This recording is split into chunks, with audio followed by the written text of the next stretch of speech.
Hi guys, welcome to Science in 5.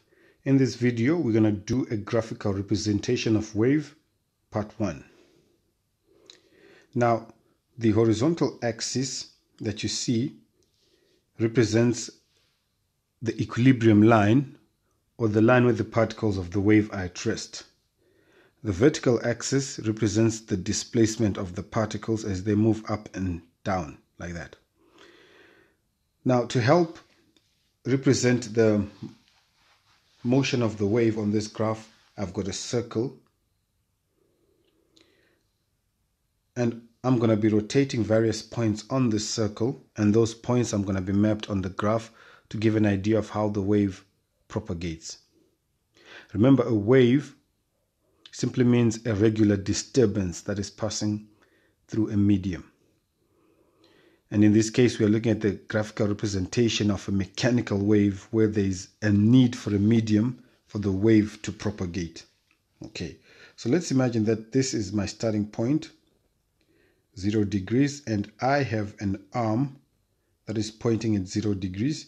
If I rotate this arm anti-clockwise like that, that's a 90-degree turn, so that should be 90 degrees. If it rotates again, faces that, that's another 90 degree, but now we're at 180 degrees. You rotate your face down, you're at 270 degrees. You go back to 360 degrees. Now I'm going to use letters to represent each of those points.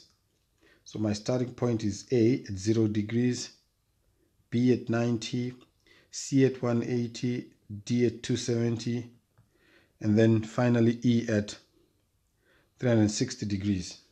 Okay. So now let's have a wave pattern on this graph.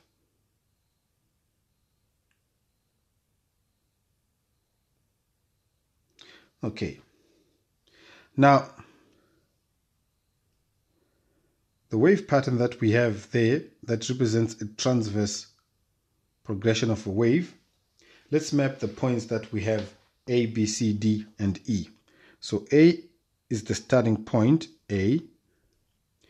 B, and A is at 0 degrees. C is that point at 180 degrees. And then E is that point that's at 360 degrees. In between, we have the point B. And we know that the B is at 90 degrees.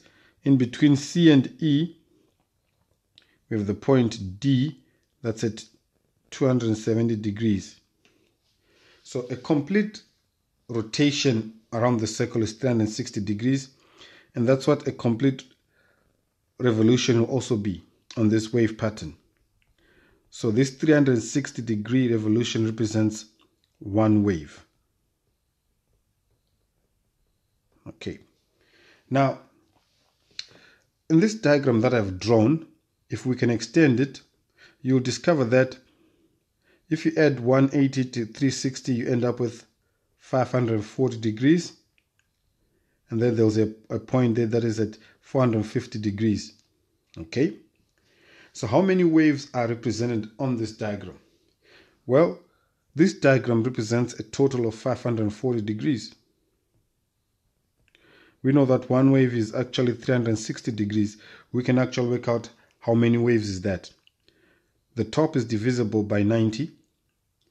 540 divided by 90 gives you 6. The bottom is also divisible by 90, gives you 4. This is the same as 3 over 2 of a wave. And one wave can be represented by this Greek symbol lambda. That's how long one wave is. Alternatively, we could have just looked at the diagram and said, well, this is like a half circle that's facing up, that's half a wave. That's another half circle facing down, half a wave. Another half circle facing up, that's a half a wave. So the three halves give us this 3 over 2 lambda. So that's how you can draw or represent a wave on a graph. using this idea of rotation around a circle. In the next video, we'll develop these ideas and add some more terminology.